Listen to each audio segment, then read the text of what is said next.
one of the reasons we're so polarized now is because we don't have depolarizing institutions in America. And religion used to be a depolarizing institution, and now it's just doing what everything else does.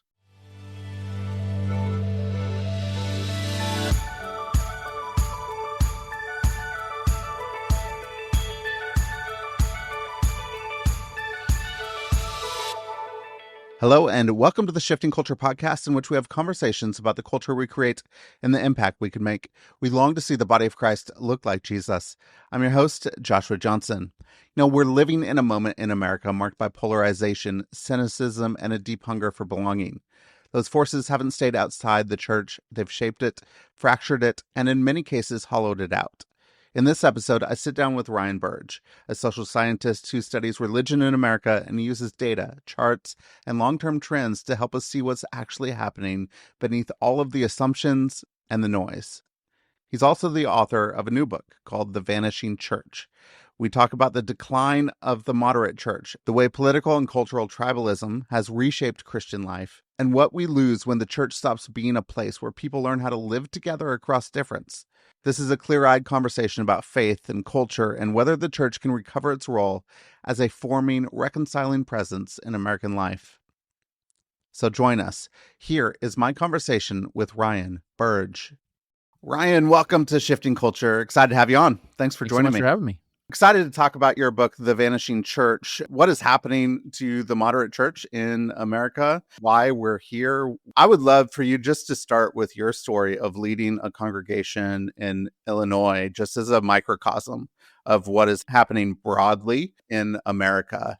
What was your experience like leading a church that was more moderate, not just really highly conservative or not just highly progressive, but more moderate church? I took over the pastor role at a little church in Mount Vernon, Illinois called First Baptist Church when I was 24 years old. I really kind of fell into the job. I never really felt the Isaiah 6 call to ministry. I'll be honest with you. I always felt like I was a decent leader and a decent speaker. And I kind of felt equipped in some way. So I said, I guess. I didn't say, here I am, Lord, send me. I said, I guess I'll do it if you want me to do it. So I did that for 17 years. And when I took over the church, it was a mainline church, American Baptist, so sort of middle of the road Baptist. It had been around since 1868. So a short congregation, very well regarded in the community. At one point, 350 people on a good Sunday, back in the 60s.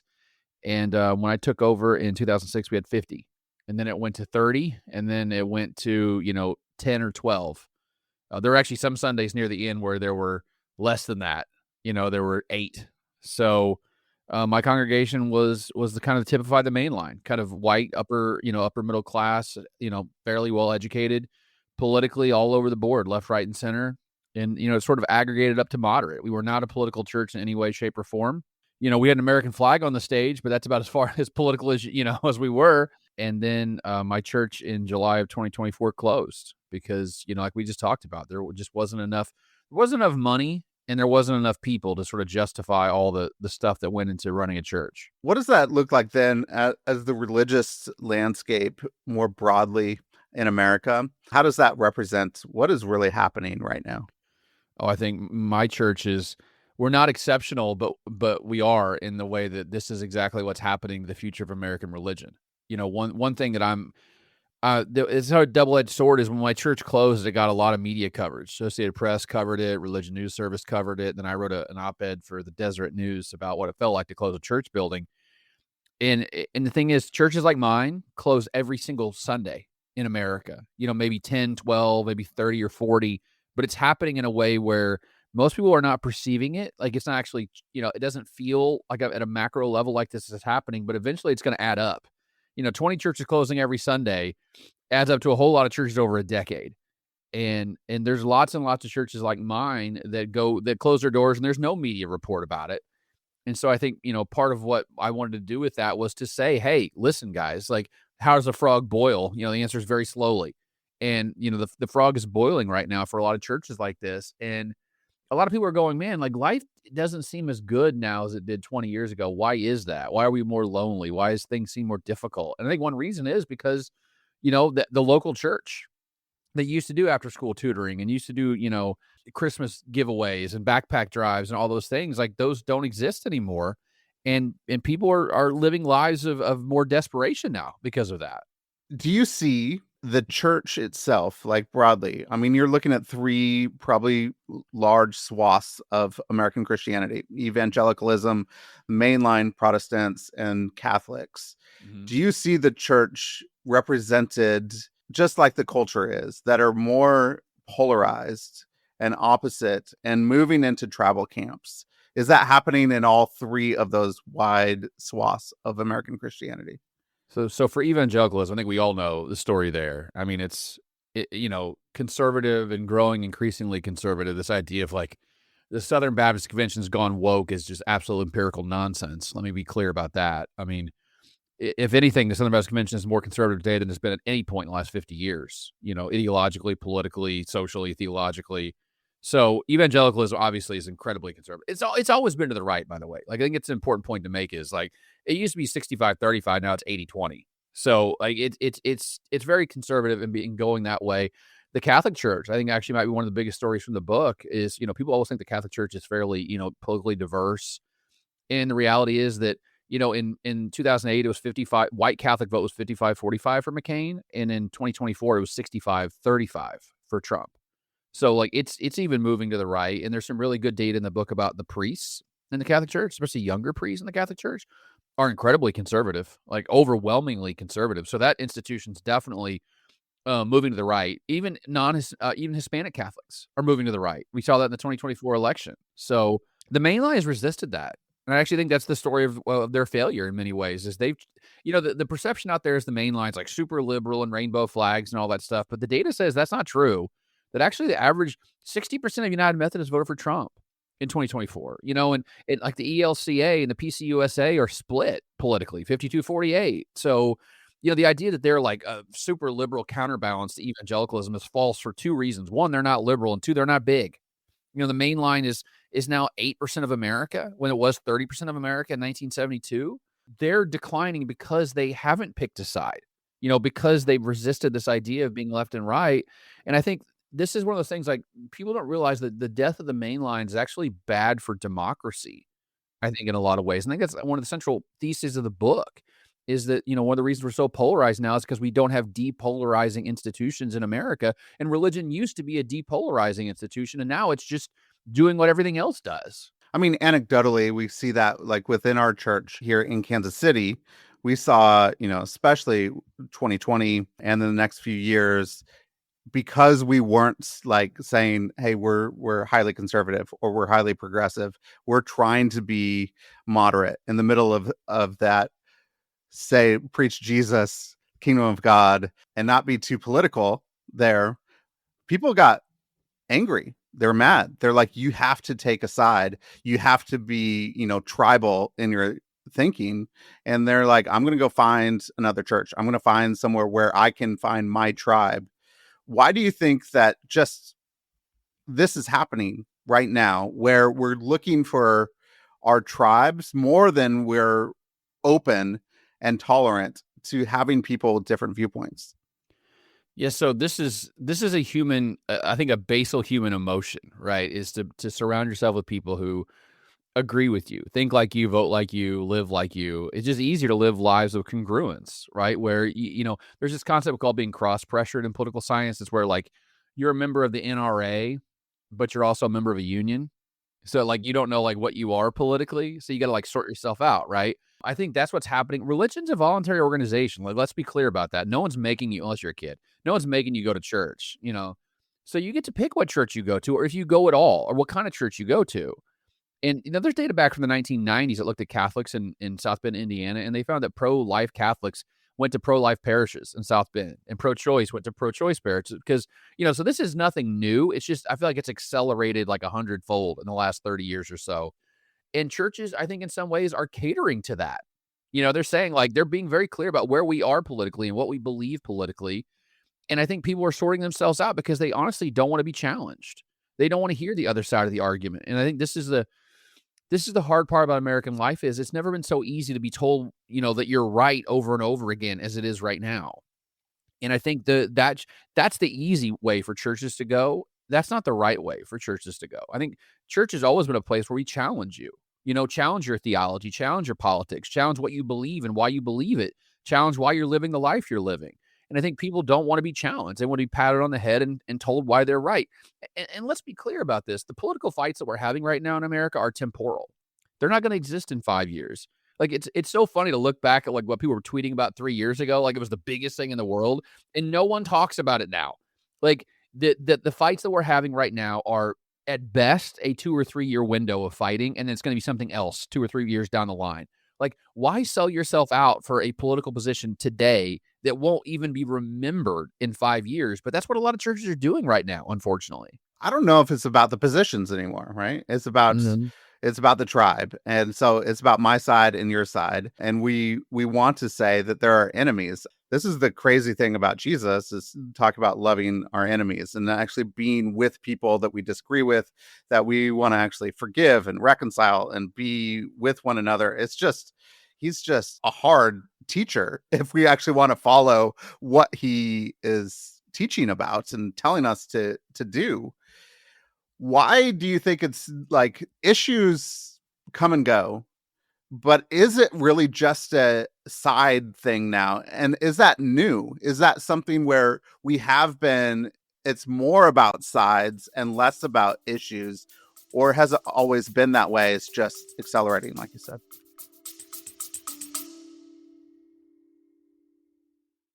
If you're running a business, you know the weight. You're the visionary, the problem solver, the one who keeps it all moving. But the truth is, you can't grow when you're buried in the doing.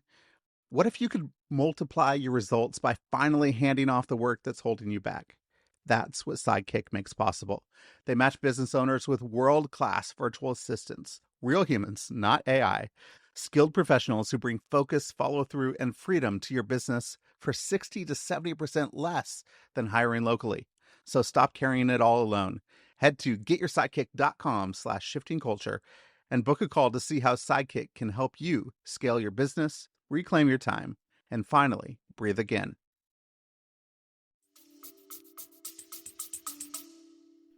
I think it's never been that much about issues because we're assuming something about voters is they actually care about issues. Like they actually think about trade policy and immigration, all those, like most people don't think two wits about any of that stuff, right? Like they just react. I'm mad about brown people coming over the border. Like they don't think about like how to curtail immigration or how to have a compassionate immigration system. Because, I think that's a harder conversation. Is lock down the borders is easy. Having a compassionate immigration system is hard, which I think the most Christian approach is a compassionate immigration system that allows. Not saying that what happened during the Biden administration was Christian, because I think in some ways it was actually terrible for our country, but also shutting down the borders to people who are literally fleeing persecution in these other countries is terrible. It's unempathetic. It doesn't follow the model of Jesus Christ. We got to find the middle way. And I think the reality is, though, that the parties now tell us what to believe and we just buy it hook, line, and sinker. For instance, the Republican Party, like if you think about where the Republican Party was 20 years ago versus where it is today, like it's almost unrecognizable. The party used to be a party of free trade. Like, imagine Ronald Reagan talking about tariffs or George W. Bush talking about tariffs in a positive way. Like, Reagan was virulently anti-tariff, and yet he's considered to be like the father of the modern conservative movement, and yet every conservative now is in favor of tariffs. Like, isolationism. Used to be the Republican Party was all about putting troops here, there, and everywhere to, peace and security and all the things that we wanted. And now it's like, no, your problems are your problems, and we're not going to mess with your problems overseas. Like the party, and then the Democratic Party used to be the party of the working class, and now it's the party of rich, white, educated people. Like, let's be clear about that. Like, both parties have sort of lost their way on what they used to be. And unfortunately, now you're more guided by what the positions of your party are than by a rational, thoughtful, careful deliberation on each issue about how you feel about trade and tariffs and, gay marriage or abortion or whatever it is. And so now we basically reduce ourselves to who do you vote for? I can basically figure out what policies you agree with by who you vote for. That's boring, to be honest with you. And I think one thing I would tell your audience is like, have a little more intellectual like rigor than that, please. Like, don't just blindly follow the Democrats or the Republicans. It's okay to disagree with their orthodoxy on certain issues. And I think you should disagree with their orthodoxy on certain issues. Absolutely. That we actually have to have conversations in this. One of the things you talk about in your book is that a lot of the trends really started in the 90s. Mm-hmm. That it really started to accelerate in the 90s. Yeah. What was happening in the 90s? What were the big events that really started to accelerate what we're seeing today? Yeah, I think that, if we look back at where we are today, it's a direct result of where we were between 1991 and 1998. There's all these changes happened to America, I think in a way that we didn't fully perceive at the time, but now we sort of see the implications. One is the fall of the Soviet Union. I think we can't overestimate what that was psychologically, especially if you're younger. You can't really conceive of what that was like because we had an enemy for 50 years, right? The evil empire, the Red Scare. Like we put in God We Trust in our money because of the Soviet Union. Like, let's be clear, we added it to our Pledge of Allegiance as sort of a way to inoculate us from the threat of atheistic communism. And then the Soviet Union falls, the Berlin Wall comes down, and basically communism dies in the West. And now it's like, okay, who's our enemy? Like atheism is not the enemy that it once was. And I think a lot of young people were like, yeah, I actually didn't believe in God at all, but I had to say I did because I didn't want to be a communist. Now I'm actually non-religious. I think that opened the floodgates in America it gave a permission structure for people to be non-religious in a way that did not exist in 1975, let's say. So that's one of it. I also think, I have to blame Newt Gingrich. I think Newt Gingrich is a terrible human being, to be honest with you. I think you can actually trace a lot because Newt Gingrich was a guy who said, I don't care what it takes to win. I just want to win. And there used to be like this decorum in Congress where like people did some stuff that was kind of shady, but not really corrupt. Like, for instance, in the book, I tell a story in the book about one of the members of Congress who got a book deal, a sweetheart book deal, where he got a huge advance on a book that was not going to sell that many copies. But guess what? Everyone in Congress was doing that stuff back in the day, and it really didn't hurt anybody. But yet he called that guy out, and now everyone's called on the carpet. Guy lost the speakership, and like it was like, we're going to go after you. We're going to go after your family. We're going to go after your past. It's like decorum lost its way, and Gingrich basically said, let's call the Democratic Party evil. Not that we disagree with them. They're evil. And then the Democrats in kind said the same thing to the Republicans. And that sort of led this fracturing that we have right now, where it's a Christian cannot vote for X or you're a baby killer or Y or you're a racist. Like that to me is like, he's the godfather of the rhetoric that we're living in right now. And then the last thing I'll say is just, the rise of the internet. I mean, I think we can't empirically, it's hard to causally make that a case because everyone got the internet really quickly, like in a 5-year window, a penetration went from 10% to 70%. So it's like, there's no control group there. But I think we can all admit that the internet has just given us the ability to find like-minded people in a way that is both very good and very terrible at the same time. Conspiracy theories have kind of taken root on the internet because now you can find 7 nutty people who believe that Sandy Hook was a false flag operation or that we didn't land on the moon. When in the 80s, you couldn't find anyone. You wouldn't say that in a crowd because people go, dude, you're a weirdo. So I think in many ways, the internet's just sort of like poured gasoline on all these like simmering fires that existed in the early 1990s. And you saw the share of young people identify as Christians drop by 12 points in 7 years. And the share who are nuns rose by 12 points in 7 years. And guess what? Those people, 18 to 35-year-olds, are the ones who had kids. And they raised their kids the way they were raised, which was without religion. And that's sort of like the ball started rolling down the hill. And the more further it gets down the hill, the faster it goes. And I think a lot of what we're dealing with is sort of the residue of the 1990s. So there's the rise of the non-religious, the rise of the nuns, and you're seeing a little bit of slowing down of this acceleration of the loss of religion. People are becoming a little bit more religious than they were, or it's slowed down. The loss is slowed down. What are you seeing right now? What are the trends that are happening? Are people going back to church? There's a lot of rumors. What is the empirical data actually telling us? What is happening today? Yeah, the idea of revival is significantly overstated. I think the best way I would describe it is the losses stopped mounting, but there are no gains. We're in a period of stasis right now. I think that's the distinction here is really, really important. It's like our house is not losing money. We just balanced the books last year. Does it mean we're getting better? I mean, relative to the baseline, yes. But like in absolute terms, no. Like that is not evidence of growth. If you look at, several surveys, they sort of converge on this point that the nuns have stopped rising. Probably about 30% of Americans are non-religious, which is true today and it was true 3 or 4 years ago.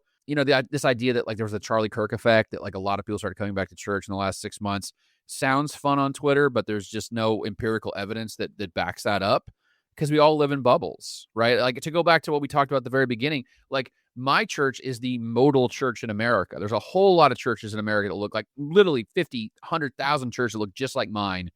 And there's probably another 100,000 who have 75 people on an average Sunday. Those churches aren't growing. You're not hearing the stories. You're not hearing hundreds of pastors go on Facebook and go, man, my church had 65 on an average Sunday a year ago. Now we have 105. You're not hearing that. Now, what you are hearing is every once in a while someone says, oh, my church baptized 2,000 new people last year. And that's great. But guess what? 2,000 people in the entire sweep of American religion is a rounding error, to be frank. So, I think that what we need to say right now is we're in a period of stasis. The nuns have stopped rising, but it's not like Christianity's on the march. Okay, that's a really important point. And the reality is this. Right now, 30% of Americans are non-religious. Among Gen Z, it's 43%. Among millennials, it's 38%. So guess what's going to happen over the next 10 years, 20 years, is that all the silent generation is going to be dead. The older boomers are going to be dead, and they're 22% nuns, and they're being replaced by 42% nuns. So mathematically speaking, the number of nuns, the share of Americans who are non-religious, is going to have to rise unless Gen Z returns to religion in a way that would be completely unpredictable, ununderstandable. And so the idea of like a revival, I think, is just incredibly overblown. It's fun to talk about, but like my job is to throw cold water on it and say, let me tell you what the actual math looks like. And the actual math looks like things are not getting worse now, but they're almost certainly going to get worse in 15 or 20 years. Hey everyone, thank you so much for listening, and thank you for supporting the show. If you'd like to support the show and get early ad-free episodes, you go to Substack at shiftingculture.substack.com, and with your subscription, you could have a private podcast feed in your podcast app where you get to download early episodes before anybody gets to listen to them. You could also support the show by going to the support the show link at the bottom of the show notes in the app that you're using right now. That goes to a page that supports the work my wife and I do around the world. That donation is also tax deductible. So if you want a tax deductible donation, you could go there. Or if you want to support the show by leaving a rating and review on Apple Podcasts or Spotify, that really helps new listeners find the show as well. So thank you so much for listening. Thank you for your support. And thank you so much for supporting this work so that we could see the body of Christ look more like Jesus. I want to know then, what are the nuns believing? They're non-religious. Maybe they don't just want to go to church, but maybe they have some religious beliefs. I don't like what's the data on, like, what are they believing? What are they saying? Mm-hmm. What's going on with the nuns? So I think a really important way to frame this discussion is say, like, the nuns are actually three categories of people: atheists, agnostics, and nothing in particular. So like when we talk about nuns, I think a lot of people, especially a lot of pastors, will immediately go to the atheist agnostic group and think about them. But actually, if you put 5 nuns in a room, one's an atheist, one's an agnostic, and 3 are nothing in particular. So most nuns are actually, they literally look at all the options on the survey. Protestant, Catholic, Jewish, Mormon, atheist, agnostic, nothing. They check I call it the none of the above box. It's like the shrug. And among young people, among 18 to 22-year-olds, that's the most popular option. 1/3 of them say that they're nothing in particular. I think it's a really important point, is that the idea that young people are like chock full of atheism is actually false. They're actually just as likely to be atheists as boomers are, about 6%. So it's not that number's rising. It's the nothing in particular number that's rising. It's sort of like the apathetic response. I think it's also really important to point. We actually did a survey about a year ago using John Templeton Foundation gave me a big grant to do 12,000 person survey of the nuns. And we asked them questions about religion, how they feel about religion. Even a majority of atheists do not agree that religion needs to be eradicated. Like 45% agree with that. Religion's a form of child abuse. Only 40% of atheists agree with that. But among the nothing in particulars, only 15% agree with that. So like this idea that like atheists hate religion. Yeah, there are some atheists who hate religion, but guess what? They're not the majority. But among the nothing in particular group, which is the larger group numerically speaking, there's actually quite a bit of warmness and openness to religion that I think we drastically underestimate. And the data says that nothing in particulars are actually significantly more open to the idea of becoming Christians, over a 8 or 10-year time period. So I think it's more apathy than it is like outright hostility among all the nuns, but particularly in that nothing in particular group. They don't hate religion. They just don't care about, and that's a common through line in a lot of my research. The Great Dechurching I wrote with Michael Graham and Jim Davis, like, people leave for casual reasons. They're not mad at the church because of gay people or, the pastor got a haircut or they changed the service time. Like, it's like, I moved, I had kids, I got married, my job changed. Like, that's why people left.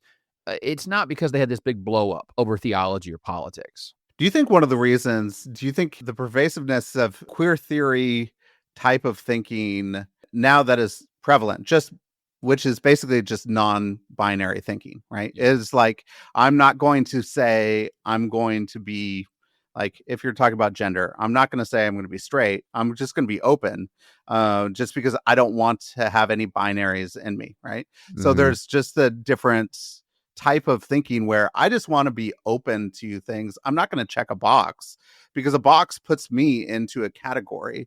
Do you think that plays a part at all in any of this? I think it does. So I'll tell you, when I was in college, this is 25 years ago, we had to take all these surveys, like entrance surveys about stuff. And when we always used to, on the race question, we always used to mark other and write child of God in the free response box, which, by the way, was such a jerk thing. It's like such an 18-year-old thing to do. Like, I mean, come on, for God's sakes. Like, now 43-year-old me is like, dude, that sucks. Do not do that. Like, just say you're a dude. It's fine. I do think it's a natural human response to not want to be categorized. This is something I see all the time, is like, if I put like a scatter plot up, like I post a scatter plot and there's a whole bunch of points like just clustered around the middle, which is what should happen in a scatter plot. And there's one point in the top right. You know what the first comment's going to be? What's that? Like, we're obsessed with outliers. Like, our brains are just like psychologically wired to love the idea of outliers. And I think that's a problem in a whole bunch of ways, right? Is that we don't want to be categorized, but guess what my job as social scientist is to do, is to categorize people, right?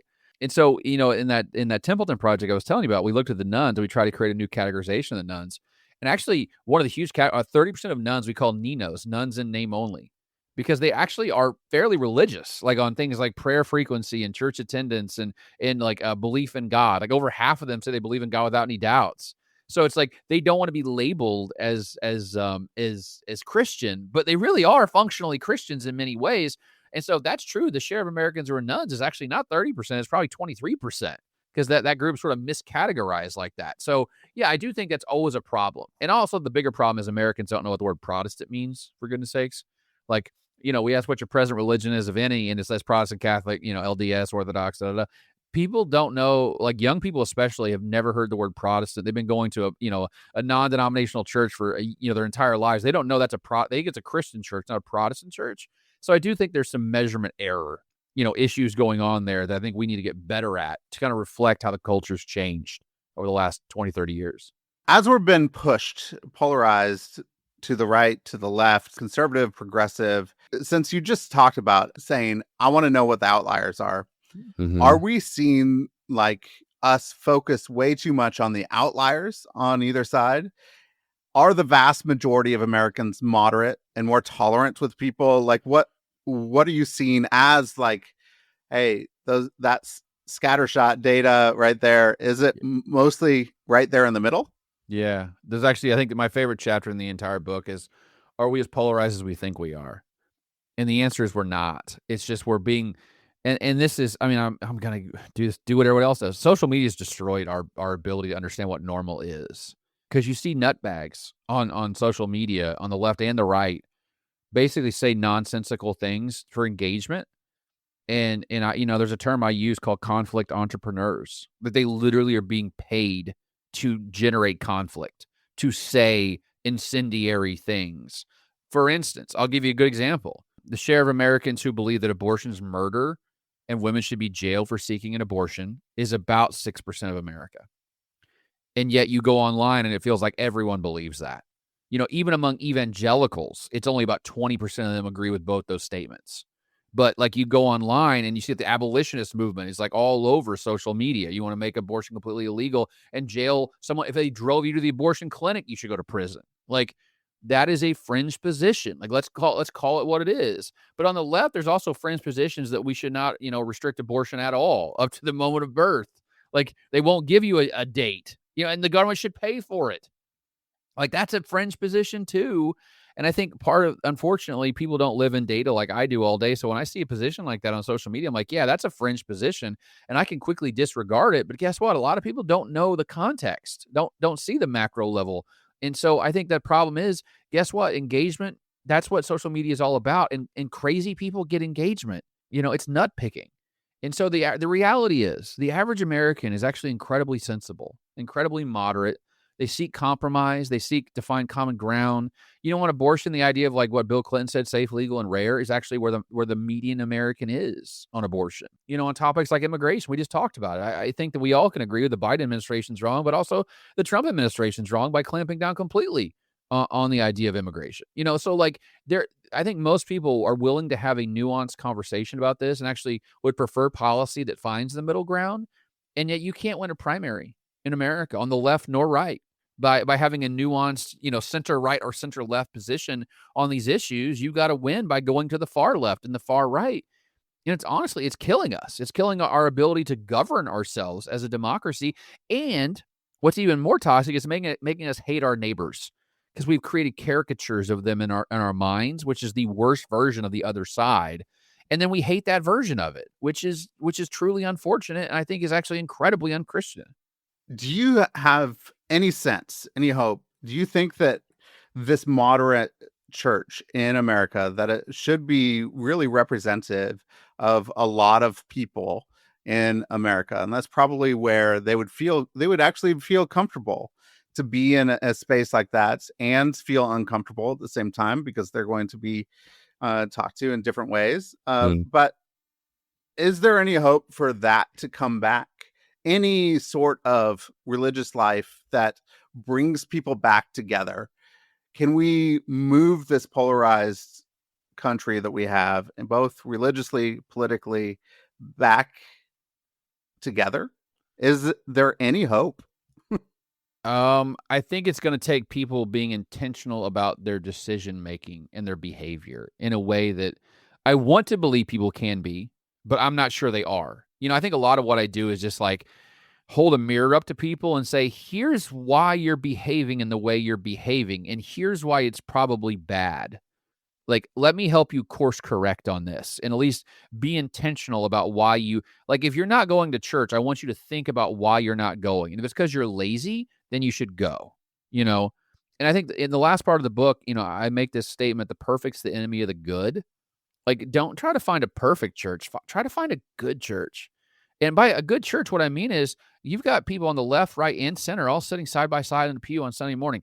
And you should bring your full self to church every Sunday. So if you disagree with one of your friends in Bible study about an issue, charitably disagree with them. Like, that's okay. Bring all of your views to church, but understand at the end of the day that you're all members of the kingdom of God, that you're all brothers and sisters in Christ, and that you all have a baseline of understanding that you share, which, the Apostles' Creed or the Nicene Creed, like you share something in common. It's just because they vote for someone who you don't like doesn't mean they're an evil person. Like that is the toxicity that we have. And, like I went to church with a guy named Bob, and Bob and I disagreed politically about as far as you can possibly disagree. But I love Bob. Bob loved his family, loved his church, loved his community, loved his wife, loved his grandkids and kids. Like, it's hard to hate someone when you see them, every single week, twice a week for 15 years. That's what church does. It breaks down these prejudices and these barriers, and you can't create a caricature of the other side. Now you see them in full 3 dimensions, good, bad, and ugly. And I think that the average person would live a better life if they showed up to a house of worship on a regular basis. I really do. And the empirical data backs that up, by the way. Church-going people are happier than non-church-going people. They live longer. They have better mental health. They express higher levels of life satisfaction. They make higher incomes. They have more education. Like, there's all these things that church attendance is related to. And I think the average person, if you put them in a church, would be better off. in every possible dimension. And by the way, America would be better off too. Like as a democracy, we'd be more functioning because of that if people decided to do that en masse. I mean, I remember like growing up, going to churches, saying if we're looking at like missions around the world, like if you say in India, we're saying, hey, the vast majority of churches are from the lower caste people, the poorest of the poor in India. They're finding Jesus, they're finding hope in Jesus, and that's where the churches are. Is that representative in America? Like, what are we looking at here? Mm-hmm. What is the socioeconomic makeup of churchgoers in America? This is something that I think the average person has no concept of, but in the United States, the people who are most likely to go to church are people who have 4-year college degrees and make between $60,000 and $100,000 a year, household income wise. In Europe, it's the opposite. It's the less educated people are going the most, and the most educated people are going the least. That's true in most of the world, but in the United States, it's actually the reverse of that. And I think that's a really important point to make is like, oh, religion is for, backwater hillbillies who believe in, fairy gods and all these things. And it's like, no, man, in America, actually what religion's become is for where people who did everything right go, who are on that straight and narrow path, have checked all the proper golden path boxes.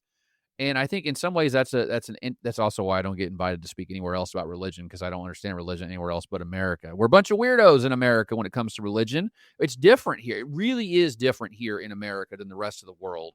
And so we can't take our theories and put them over there. Now, the other part of this, though, is it's a challenge for the American church is why is the American church leaving behind people who were at the lower end of the socioeconomic spectrum, the single mothers and the broken homes and the people, factory workers with a high school diploma making $45,000 a year. Why don't they feel welcome to come to church? Why are they not coming to church? Because honestly, their lives would probably benefit more than most people's lives by being part of a regular congregation. Because if they lose their job, guess what? The people in the church are going to bring food to them. They're going to help them find a new job. They're going to help, babysit their kids if they need babysitting their kids. Like there's all these things that these people would benefit by being part of a church, and they're not going. So what is the church doing that's pushing those people out? And then the corollary to that is what are churches doing tangibly to try to open their doors to people like that and make them feel welcome and at home? Have you seen any data around why is it that way in America as opposed to the rest of the world? Like, what are we doing as the church to like almost not sometimes maybe repel the lower socioeconomic people away from the church or not opening the doors to them? What is happening? So I think this is part of like a bigger social science thing happening in America, where I always say dropping out begets dropping out. So dropping out of like one aspect of American society is actually incredibly indicative that you're just withdrawing from most other aspects of American society. So like the Nothing in Particular group I was telling you about earlier, they're the least likely to have a 4-year college degree of any religious group. Atheists, about half of them have a 4-year degree. Among Nothing in Particular, it's like 25% have a 4-year degree. So they're not even on the same like socioeconomic plane as each other. And so that group also is the most likely to obviously not be religious because they're Nothing in Particular, but they're also the least politically engaged too. So it's like they've just pulled away in like social isolation, I think. And by the way, an interesting fact, the strongest predictor of whether you're lonely or not is how much money you make. Poor people are lonely, rich people aren't. That's just a fact. So, I think all these things sort of work together in this causal pathway where it's like, education didn't work for me, so I'm going to not really, I don't trust people. Because, like education is really an exercise in trust, and like being social is an exercise in trust, and being political is an exercise in trust. And as these people, they're more and more convinced that they're left out, overlooked, left behind, lost. They're on the fringes of society, and they're pulling away from society, which unfortunately for many of them actually makes their situation significantly worse, because now it's like they have no like ropes to other parts of society that can help pull them up to like the next rung of the socioeconomic ladder. And church used to be a great place, to move up the socioeconomic ladder. And so now they have no ropes. They've got no way to move up, and they're just kind of struggling and falling behind. And let me tell you, that's a despair might be the most poisonous feeling that you can possibly have in your life. Despair and resentment are just absolute poison. And a lot of people at the bottom end of the socioeconomic spectrum are swimming in despair and resentment. And they don't want it, because guess what? Politicians are out to make money. Churches just want your money. The education's all just a scam. Like, they're cynical about everything now. And I think in some ways they're actually digging their own grave. They're actually making it worse for themselves by believing those things. Just from people that I surround myself with, I do see a rise in cynicism across the board, though. Like, we're starting to be like, hey, this is my camp. It's like everything's going to go bad. How do we combat cynicism and build trust and hope and joy with people? By constantly reminding them that the future is better than the past. Like, that's not something you hear a whole lot. Whenever I do preach now, I don't preach that much, but like, one thing I want people to be like, I'm an educated, learned, well-read human being, and I am more optimistic about the future than I've ever been. Like, it's a beautiful time to be. If you would ask me when would you want to be born at any time in the history of humanity, I would say right now. Like, it really is a beautiful time to be alive, and yet we forget that. Like, I think it's easy to be like, oh, back in the day, nostalgia, here's the thing. Nostalgia is the enemy of history, because you actually look at history, like, read it, like, unvarnished, the truth. The past sucked, okay? Like, for most people, it sucked. Like, being a white dude in the 50s was probably okay, but being anyone else was not good, okay? We're talking like 30% of households in the 1950s didn't have a flush toilet. I don't care what else was going on in American society. If I don't have a flush toilet, life is not good. But like, think about cancer. Just think about cancer. You got the cancer in the 1950s. You might as well pack your stuff and get ready to go, because it's game over. You're almost certainly going to die of cancer. And now, for the vast majority of cancers, you're not going to die, at least not in the near term. And we're making these great breakthroughs. Listen, cystic fibrosis, there's now a treatment that works for 95% of people with cystic fibrosis. It was a death sentence, and now it's not. Hepatitis C, there's a vaccine you can get that will actually cure you of hepatitis now. My little nephew, not little, he's 13 years old now. He was born with a heart defect. If he was born in 1955, he'd been dead. Now he's 14. You know what I mean? Like, what are we doing here? Like, it's so easy to look at all the negativity happening in the world. If you look at the number of people who die in grinding poverty worldwide, it's down by 2/3 from 1990. Like, people are not suffering. Now, if it's someone miscarries at 8 weeks, it's an absolute tragedy. But I just finished a book about Joseph Smith and the Mormons.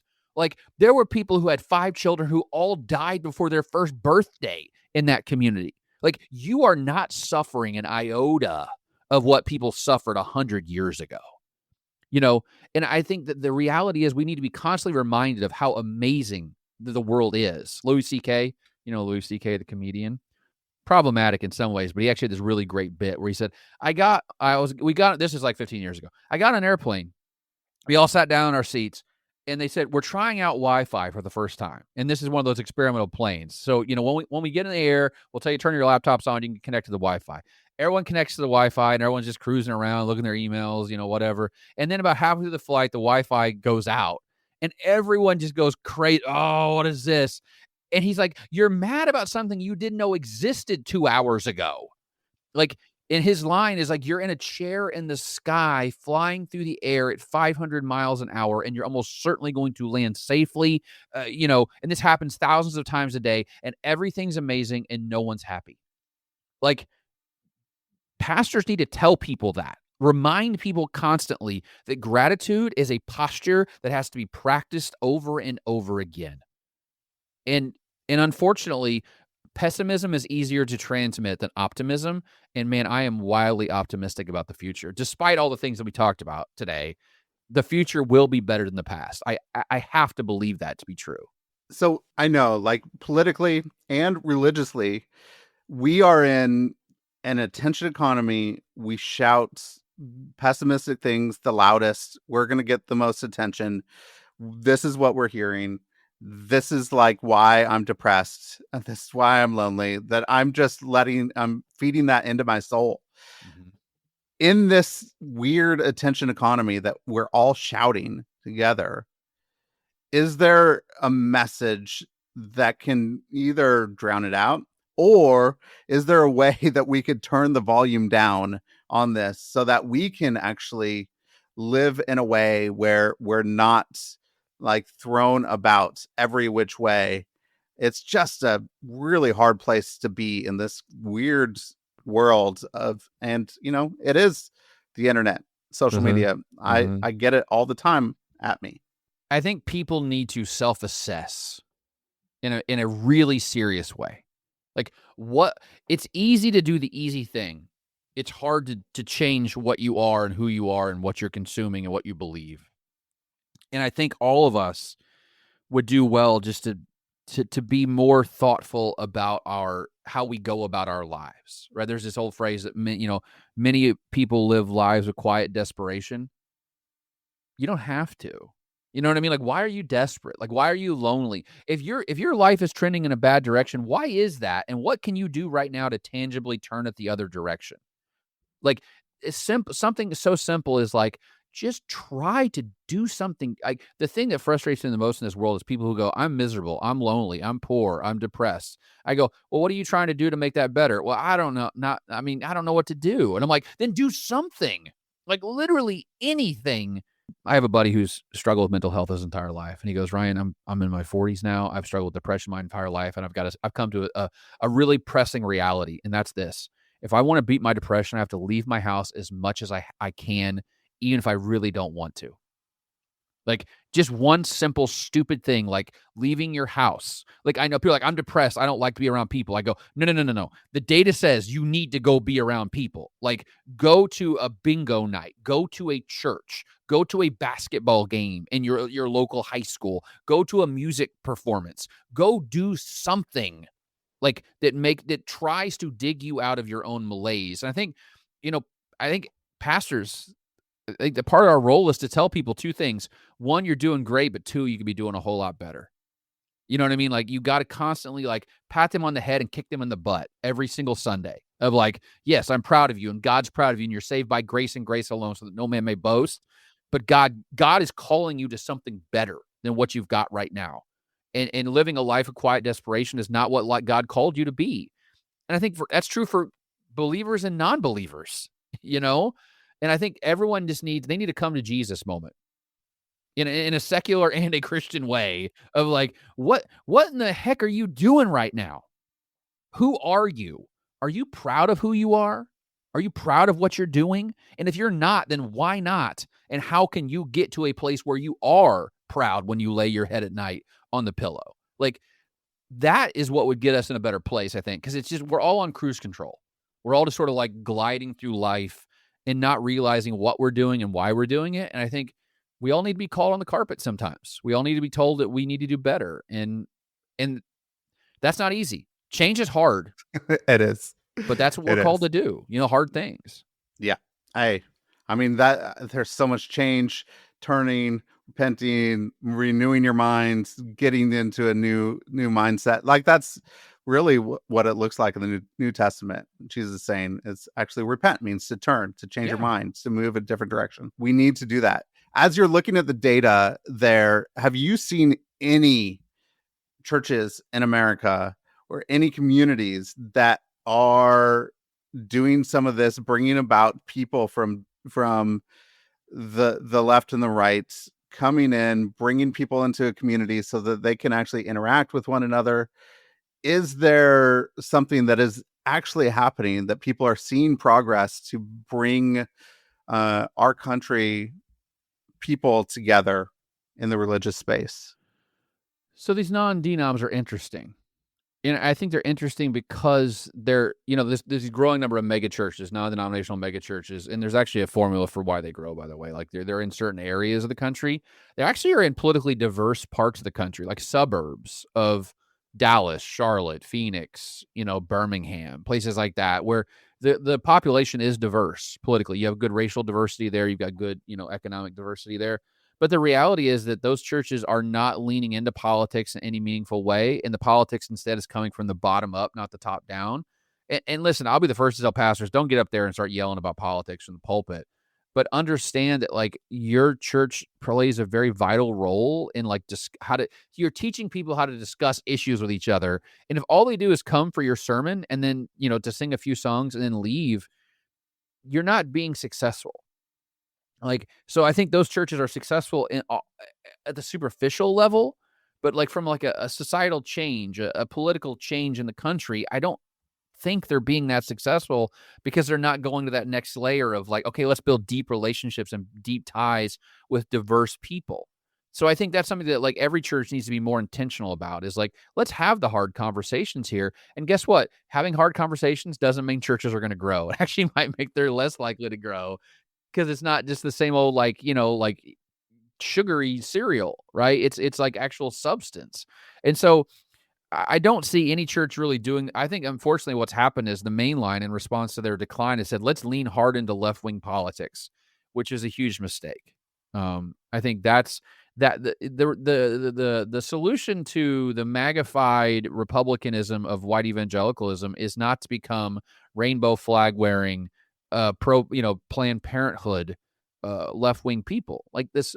I tell people, would you have a problem if like someone wore a MAGA hat when they preached on Sunday? They say, yeah. And I go, would you have a problem if they wore a Planned Parenthood stole whenever they preached on Sunday? Because that's what happened in a mainline church a couple of years ago. One had a Planned Parenthood logo on her stole when she was preaching. And it's like, the solution to that is not that. The solution to that is a church that fights fiercely for the kingdom, right? For the gospel. And if it infuriates Republicans today, guess what? It's going to infuriate liberals next week. Like that to me is what churches should lean into. Like I would say, like I gave a sermon one time and the pastor like, man, or one of the parishioners like, man, you're really hard on Republicans this week. I go, just wait till next week. It's going to be even worse for the Democrats. Hang around. So I think that's why these non-denoms fail, is because when growth is your only reason to be, you're going to just like, you're going to do the easy thing. And I think the easy thing puts more people butts in seats and puts more money in your offering plate. But is it really what the church's role should be? I don't think it is. I think the church's role should always be about the kingdom for sure, but also understand the church has a huge role in an American democracy. Like we have to think both and. It's not just one or the other. And I think a lot of churches, they don't want to assume that. Like, why is that my problem to prop up American democracy? Because you know why it's your problem? Because when democracy flourishes, not only do Americans flourish, the world flourishes when we do well. So your mission is bigger, than just butts and seats. It's actually global in a weird way. So talk to your readers. The Vanishing Church was fantastic, digs deep into data, and then actually goes into why are we polarized? Where are we going from here? This is a great book. What is your hope for your readers that pick up this book? My hope is that one person reads this book and goes, yeah, I used to go to church and I stopped going and now I'm going to go again. That's really my hope. Just one person, and they become part of a community where they don't love everybody. They don't even love, but they like enough to stick around. And then a year or 2 years down the road, they realize, wow, my life is significantly better. Like, I'm really glad I went back. I want to take the person who is open to church, who likes the idea of church, but hates what it's become, and then realizes, well, the reason it's become what it's become is because of people like you dropped out. Like, you've got to get back in the fight and get back in there. Like, and I also hope the other thing is that people realize a couple things. One is the role that religion plays in a functioning society and a functioning democracy is so incredibly important. And the church can actually be a model for healing, I think, in some ways going forward. And if our polarization can be it's been made worse by religion the last 30 years, but actually could be made better by religion over the next 30 years if we took these tangible steps. And guess what? Change starts with you, man. Like, you are you're the one we've been looking for. Like, you're the hero that's going to save us. You are, as the reader. Like, you don't need someone else to solve these problems. You can solve these problems just by doing small things like becoming part of a church community and being a regular attender and a contributing member. Like, there's nothing beyond that you have to do. It's amazing to show up. It's so simple in some ways. Just show up and be a human being, and you will be better for it. The church will be better for it. In America, I think in some ways will be better for it. Yeah, so good. A couple real quick questions at the end here, Ryan. One, if you go back to your 21-year-old self, what advice would you give? you'll get where you want to go. It's just going to be hard to get there. Never lose sight of who you are. It's okay to be a weirdo. It's okay to not want to do things the way other people do things. It's okay to not want to be like everyone else, because at the end of the day, you are who you are, and you'll get there. Just be patient with yourself. That's good. Anything you've been reading or watching lately you could recommend? Oh man, let's see. So I just, and this is a weird. I just finished Band of Brothers for the first time, which is like 20 years old now. But I don't know, like it's somehow it slipped through my radar the first time, and man, it was awesome. It's so good. I just read a book called Dominion by Tom Holland, and it's a tome, right? It's like 650 pages. And Tom Holland was a non-believer when he started writing the book, but he basically makes this case where like the reason the West is awesome is because of Christian values. Like it taught us that it's better to suffer yourself than inflict suffering on somebody else.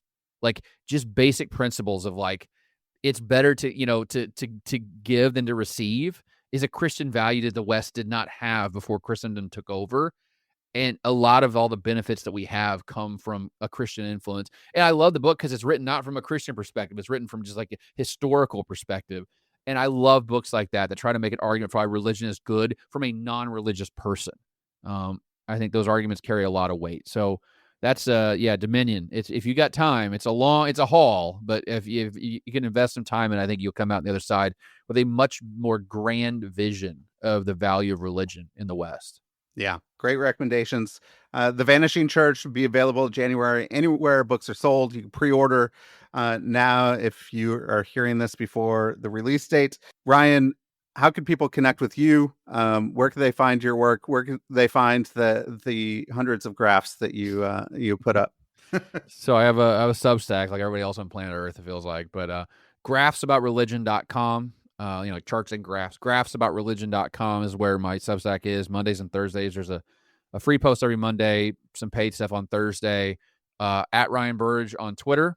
That's really, or drburge.com is my personal website, but really the Substack and the Twitter are where I put out most of my content. So just follow me there, and please buy the book. Audiobook's coming as well. There's an ebook that's there as well. So really trying to get the word out about the Vanishing Church. I think it's going to start some conversation. I hope it starts some conversations, not just with pastors and ministry leaders, but also with just people who are interested in what's happening in American society. So hopefully, what Tom Holland did, I can kind of like go in that same direction of and make an argument for the value of religion outside of the salvific aspects of it. Yeah. Well, Ryan, thank you. This is a fantastic conversation. I loved going deep with you into the data, what's going on, and you're a fantastic conversationalist. So I really appreciate it. So thank you. And everybody go get The Vanishing Church. It's fantastic. Really love this read. So get it now. So thanks, Ryan. Thank you.